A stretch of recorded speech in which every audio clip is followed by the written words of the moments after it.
وأما بنعمة ربك فحدث صدق الله العظيم وصدق رسوله النبي الأمين الكريم ونحن على ذلك لمن الشاهدين والشاكرين والحمد لله رب العالمين۔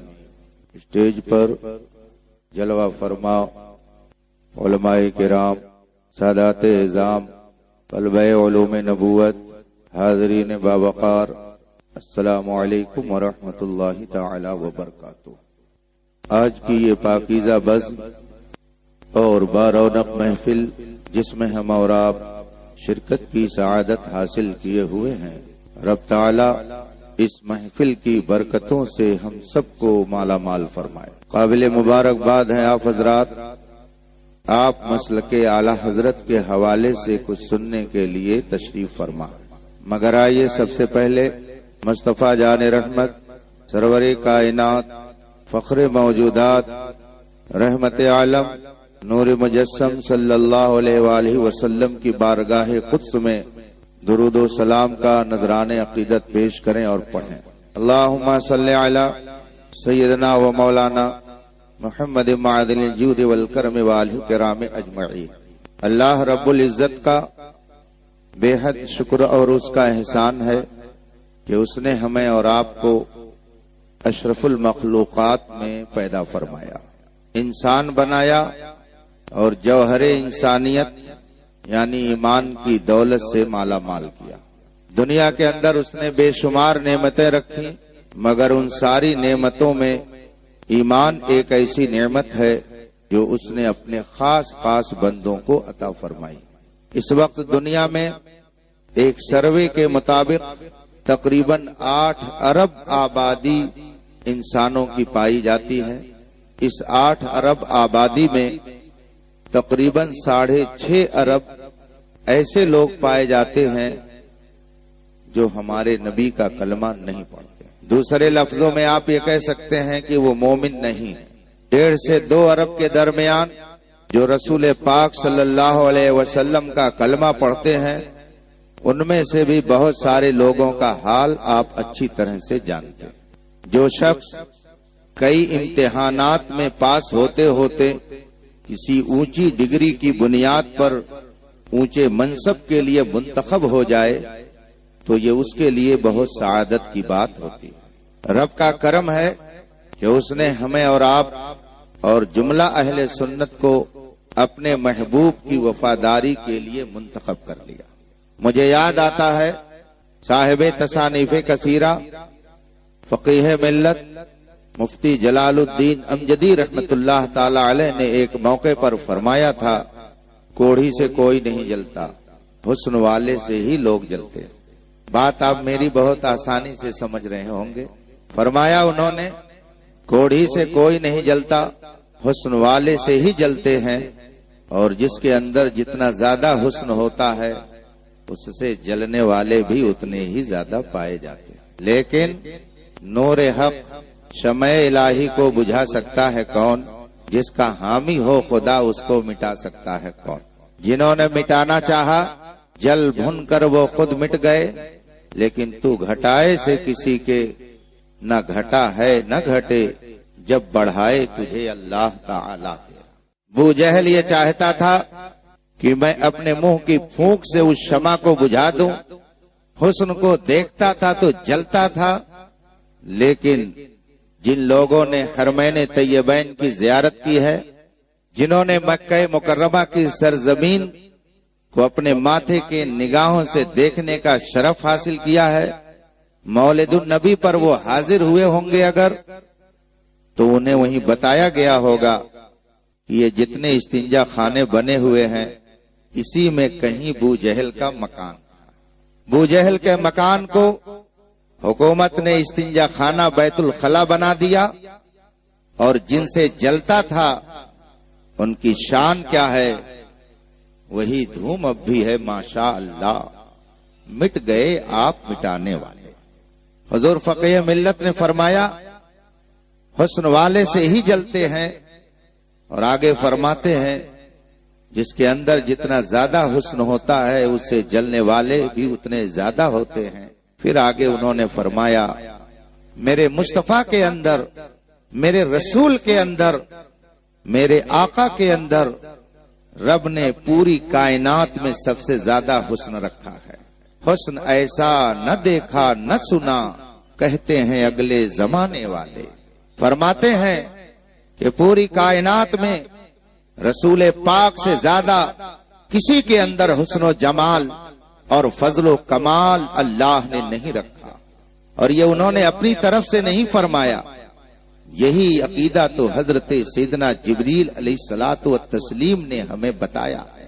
کیا آپ نے وہ حدیث شریف نہیں سنی جس میں حضرت سیدنا جبریل علیہ الصلوۃ والتسلیم کا یہ ارشاد نقل ہے؟ حضرت جبریل علیہ الصلوۃ والتسلیم نے رسول پاک کی بارگاہ میں عرض کی، یا رسول اللہ، قلبت الارض مشارقها ومغاربها فلم ارى مثلك قط۔ میں نے زمین کو الٹ پلٹ کر کے دیکھا، مشرق و مغرب کو دیکھا، شمال اور جنوب کو الٹ پلٹ کر کے دیکھا، مگر یا رسول اللہ میں نے آپ جیسا کسی کو نہیں دیکھا۔ حضرت جبریل علیہ الصلوۃ والتسلیم کے اسی ارشاد کی ترجمانی کرتے ہوئے اعلی حضرت نے فرمایا، یہی بولے سدرا والے، چمنے جہاں کے تھالے، سبھی میں نے چھان ڈالے، تیرے پائے کا نہ پایا، تجھے ایک نے ایک بنایا، تجھے حمد ہے خدایا۔ یہ ہے مسلک اعلی حضرت کہ حضرت جبریل علیہ السلام کے ارشاد اور حضرت جبریل کے عقیدے کی ترجمانی کی جا رہی ہے، لیکن جو جلتا ہے وہ یہ کہتا ہے کہ حضور تو ہماری ہی طرح تھے، حضور تو ہمارے بڑے بھائی کی طرح تھے، حضور کی بس اتنی ہی تعظیم کرو جتنی اپنے بڑے بھائی کی کرتے ہو۔ لیکن سچا عقیدہ جو حضرت سیدنا جبریل امین علیہ الصلوۃ والتسلیم کے ذریعہ ہم تک پہنچا، اس کی سچی ترجمانی امام احمد رضا نے فرمائی ہے، اور ارشاد فرماتے ہیں، نبی کو تم اپنی طرح نہ کہو، سب سے اولا و اعلی ہمارا نبی، سب سے بالا و والا ہمارا نبی۔ تم یہ نہ کہو کہ نبی کیا دیتے ہیں، مجھ سے سنو، میں چیلنج کر کے کہتا ہوں، کون دیتا ہے؟ دینے کو منہ چاہیے، دینے والا ہے سچا ہمارا۔ یہ ہے مسلک اعلی حضرت، مصطفیٰ جان رحمت کی عظمت کے گن گانے کا نام ہے مسلک اعلی حضرت۔ حضور فقیہ ملت رحمت اللہ تعالی علیہ نے فرمایا، پوری کائنات میں اللہ نے سب سے زیادہ حسن و جمال میرے مصطفیٰ کو عطا کیا، اسی لیے آج انہی سے سب سے زیادہ جلنے والے بھی پائے جاتے ہیں۔ 6.5 ارب تو جل جل کر کے گھٹ گھٹ کر کے مر رہے ہیں، لیکن جو 1.5 سے 2 ارب ہیں اس میں بھی بہت سارے لوگ جلتے ہی رہتے ہیں۔ ایک مسلک اعلی حضرت مذہب اہل سنت کا ماننے والا ہے کہ جو مصطفیٰ کی عظمت پر اپنے آپ کو قربان کر کے وہ یہ کہتا ہے، یہ ایک جان کیا ہے، اگر ہو کروڑوں تیرے نام پہ سب کو وارا کروں میں۔ ایک مسلک اعلی حضرت کا ماننے والا یہ کہتا ہے، تم یہ نہ کہو کہ نبی کیا دیتے ہیں، یہ بتاؤ کہ نبی کیا نہیں دیتے ہیں۔ لا ورب العرش، جس کو جو ملا ان سے ملا، بٹتی ہے کونین میں نعمت رسول اللہ۔ ہمارا عقیدہ ہے، اہل سنت و جماعت کا، اہل ایمان کا یہ اعتقاد ہے کہ ساری نعمتیں خدا دیتا ہے، اس میں کوئی شک و شبہ کی گنجائش نہیں ہے۔ قرآن ارشاد فرماتا ہے، وما بکم من نعمت فمن اللہ، تمہیں جو بھی نعمت مل رہی ہے سب خدا کی طرف سے، اور اس نے اتنی نعمتیں دی ہیں کہ خود اس نے ارشاد فرمایا، وَإِن تَعُدُّوا نِعْمَةَ اللَّهِ لَا تُحْصُوهَا، اگر تم اس کی نعمتوں کو شمار کرنا چاہو تو تمہاری زندگی ختم ہو جائے گی، مگر تم اس کی نعمتوں کو شمار نہیں کر سکتے ہو۔ آپ ذرا غور کیجئے، آپ اپنے چہرے کا جغرافیہ ذرا دیکھ لیجئے اور پھر ان نعمتوں کا آپ احساس کیجئے۔ اللہ نے آپ کو ہونٹ یہاں رکھ دیا، یہ ہونٹ یہاں بنایا ہے، اگر یہ ہونٹ ٹھوڑی کے نیچے آ جاتا انسان کیسا لگتا؟ اس نے ناک کے 2 سوراخ بنائے ہیں، اگر ایک ہی سوراخ بنا دیتا تو انسان کیسا لگتا؟ اس نے ناک یہاں سیٹ کر دی ہے، اگر وہ ناک بجائے یہاں سیٹ کرنے کے اس رخسار پر سیٹ کر دیتا تو انسان کیسا لگتا.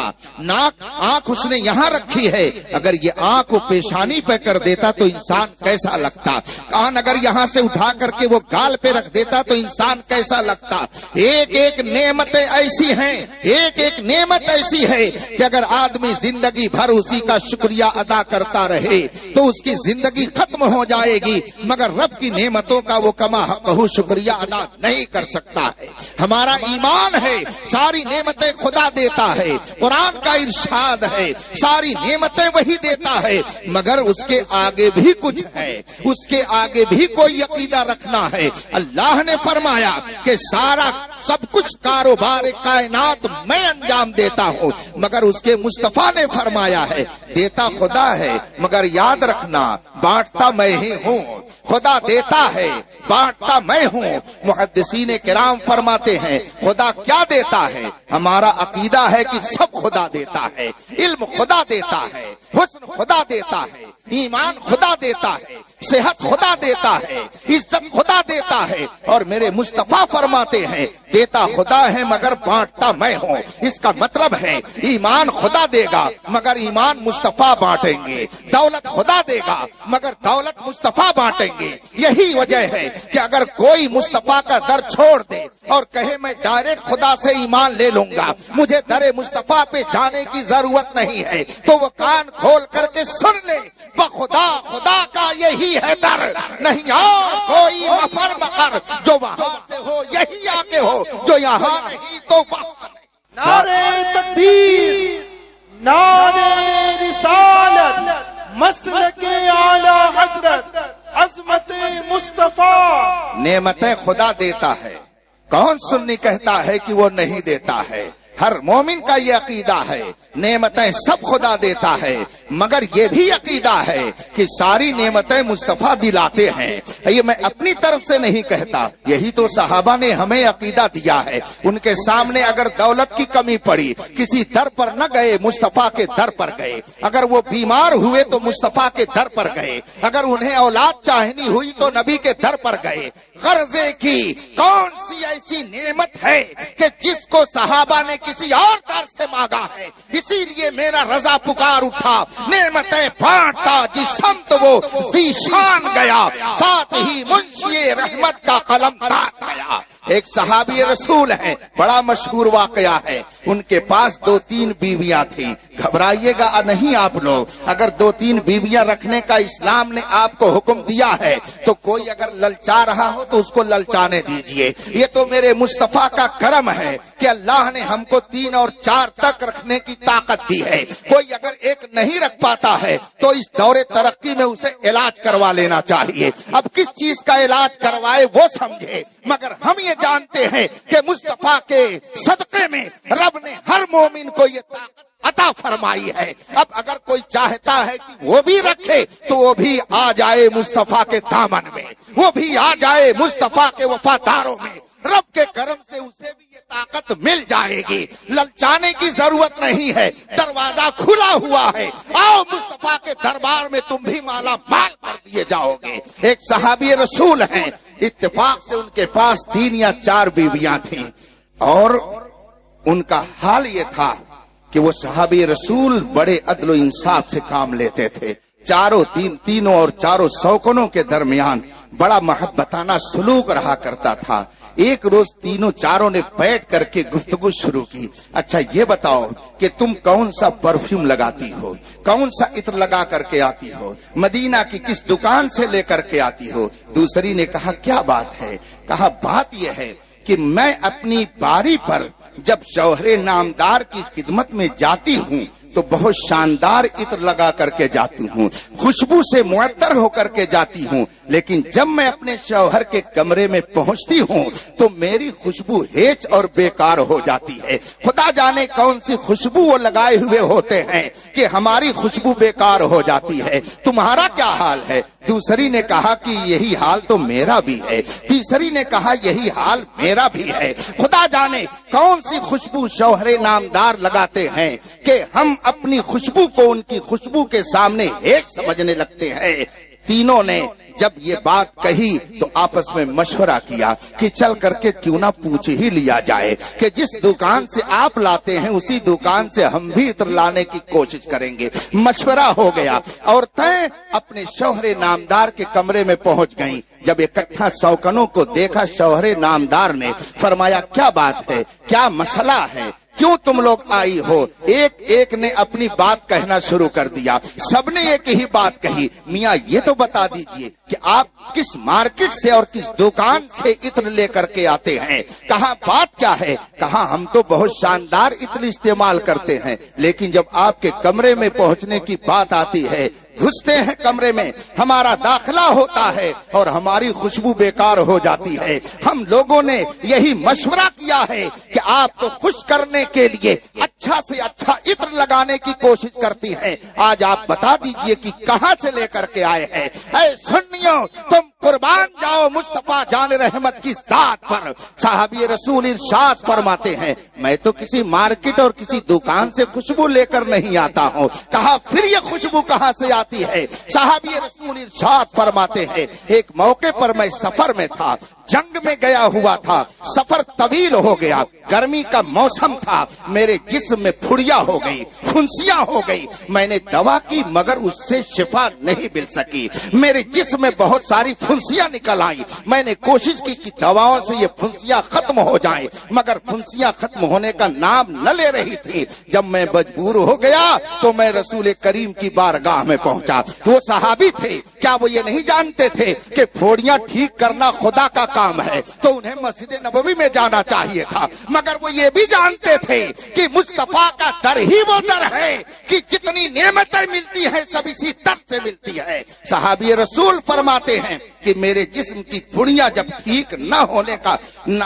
ہونے کا نام نہ لے رہی تھی، میں پریشان ہو گیا، حضور کی بارگاہ میں نے جا کر کے عرض کی یا رسول اللہ پیٹھ میں بہت ساری پھنسیاں نکلی ہوئی ہیں، ٹھیک نہیں ہو رہی ہیں۔ میرے آقا نے یہ نہیں فرمایا میں کیا کر سکتا ہوں، میں کوئی ڈاکٹر اور حکیم تھوڑی ہوں، جاؤ کہیں سے مرہم لے آؤ، جاؤ کسی حکیم سے ملو، جاؤ کوئی جڑی بوٹی کھاؤ، جاؤ کوئی علاج کراؤ، میرے پاس کیوں آئے ہو، میں کیا دے سکتا ہوں؟ اے میرے مسلمانوں، جو لوگ کہتے ہیں کہ نبی تمہیں کیا دیں گے، ان کو حدیث مصطفیٰ سناؤ کہ لا رب العرش جس کو جو ملا ان سے ملا، بڑھتی ہے کونین میں نعمت رسول اللہ کی۔ یہ میں نہیں کہتا، یہ صحابہ نے ہمیں عقیدہ عطا فرمایا ہے۔ صحابی رسول ارشاد فرماتے ہیں میں نے جا کر کے نبی کی بارگاہ میں جب اپنی عرضی پیش کی تو میرے آقا نے یہ نہیں فرمایا کہ میں کچھ نہیں کر سکتا ہوں، میرے ہاتھ میں کچھ نہیں ہے۔ وہ صحابی تھے، کوئی بدعقیدہ نہیں تھے، وہ جانتے تھے کہ مالک کونین ہیں، گو پاس کچھ رکھتے نہیں، دو جہاں کی نعمتیں ہیں ان کے خالی ہاتھ میں۔ وہ صحابی رسول تھے، وہ جانتے تھے کہ خالق کل نے آپ کو مالک کل بنا دیا، یہ شان مصطفیٰ جان رحمت کی تھی۔ صحابی ارشاد فرماتے ہیں میں نے جب نبی سے یہ بات عرض کی، آقا نے فرمایا آؤ میرے قریب آ جاؤ۔ صحابی فرماتے ہیں حضور کا حکم پا کر میں آپ کے قدموں سے قریب ہو گیا، میرے آقا نے ارشاد فرمایا اپنا کپڑا ہٹا دو، میں نے اپنی پیٹھ سے کپڑا ہٹا دیا، جو ہی میں نے اپنی پیٹھ سے کپڑا ہٹایا میرے مصطفیٰ نے اپنا دست مبارک لگا دیا، بس اتنا ہونا تھا کہ سارا کام ہو گیا۔ جو ہی رسول پاک نے اپنا دست مبارک لگایا پھنسیاں سب اسی وقت ختم ہو گئی، اور جسم میں جو خوشبو آ رہی ہے یہ اسی مصطفیٰ کے دست مبارک کی برکت ہے۔ اسی لیے تو میرے اعلیٰ حضرت فرماتے ہیں واللہ جو مل جائے میرے گل کا پسینہ مانگے نہ کبھی عطر نہ پھر چاہے دلہن۔ اسی لیے تو اعلیٰ حضرت فرماتے ہیں کیا مہکتے ہیں مہکنے والے، بو پہ چلتے ہیں پھٹکنے والے۔ صحابی کا عقیدہ ہمیں معلوم ہو گیا کہ اگر زخم بھی کسی کو ہوگا تو مصطفیٰ کے در سے اسے شفا ملے گی۔ ایک صحابی رسول ہیں حضرت سیدنا جابر بن عبداللہ رضی اللہ تعالیٰ عنہ فرماتے ہیں میرے والد کا جب انتقال ہوا تو اتنے لوگوں سے انہوں نے قرض لے رکھا تھا کہ میں حیران و پریشان ہو گیا۔ ایک چھوٹا سا باغ انہوں نے وراثت میں چھوڑا تھا، جب وہ چلے گئے دنیا سے مدینہ طیبہ کے بہت سارے لوگ میرے پاس آئے اور کہنے لگے عبداللہ